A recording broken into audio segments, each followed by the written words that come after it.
Leaders మనం చెప్పింది ఇదే, ప్రొడక్ట్స్ గురించి ఇన్ఫర్మేషన్ ఉండేదని చెప్పుకున్నాం కదా.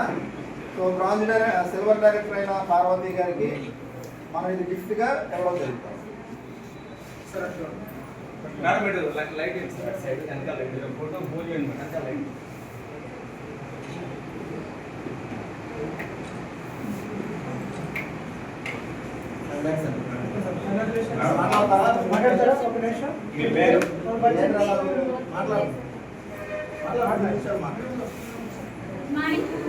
మార్నింగ్. నా పేరు వచ్చేసి భారతి. నేను జీఎన్ఎం అంటే స్టాఫ్ నర్స్ చేస్తున్నాను. అంటే ఈ ఫీల్డ్కి రాకముందు Jangareddygudem Sai special multi speciality హాస్పిటల్లో 6 years వర్క్ చేశాను. 6 years వర్క్ చేసినా అదే శాలరీ, అంటే 15,000 బిలోనే, అంతకంటే ఎక్కువ లేదు. నాకు ఆ బిలో శాలరీ ఉందని చెప్పేసి మా మేనేజ్మెంట్ అడిగితే వాళ్ళు ఏమన్నారంటే, అంటే ఇయర్కి 1000 పెంచుతాం అంతే, అంతకుమించి ఎక్కువ పెంచమని అన్నారు.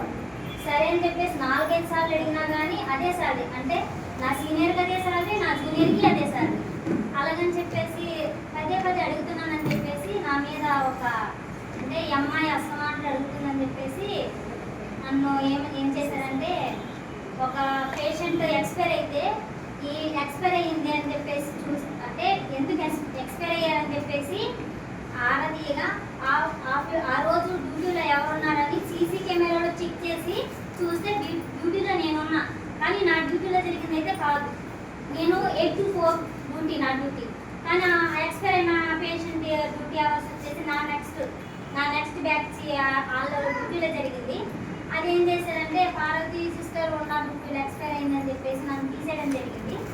నన్ను తీసేసి ఉన్న టైంలో నాకు ఈ వెస్టేజ్ ఎలా పరిచయం అయిందంటే, మాస్టర్ వెంకటేశ్వరరావు సార్, తర్వాత శ్వేత మేడం ద్వారా నాకు ఈ ఆపర్చునిటీ వచ్చింది. నాకు ఈ ఆపర్చునిటీ ఇచ్చిన సార్కి మేడంకి మరొకసారి థ్యాంక్స్ చెప్పుకుంటున్నాను. నేను ఈ ఫీల్డ్లో చేస్తున్నప్పుడు నా ఫ్రెండ్స్ ఏమని ఎక్కిచ్చారంటే, సబ్బులు పేస్ట్లు అమ్ముకొని పారది పోతుంది, ఇదే టార్గెట్, అది ఇదే మాట చెప్తున్నారు.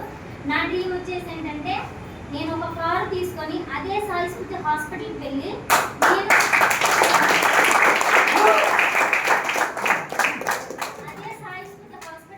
ఇదిగో నేను సబ్బు పేస్ట్లు అమ్ముకోవడం వల్ల కారు తీసుకున్నానని చెప్పేసి నా ఫ్రెండ్స్కి చెప్పాలని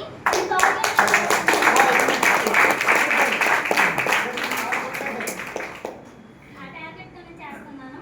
తప్పకుండా నేను ఇలా ఎక్స్ట్రీమ్ చేసుకోవాలని అనుకుంటున్నాను. Thank you very much.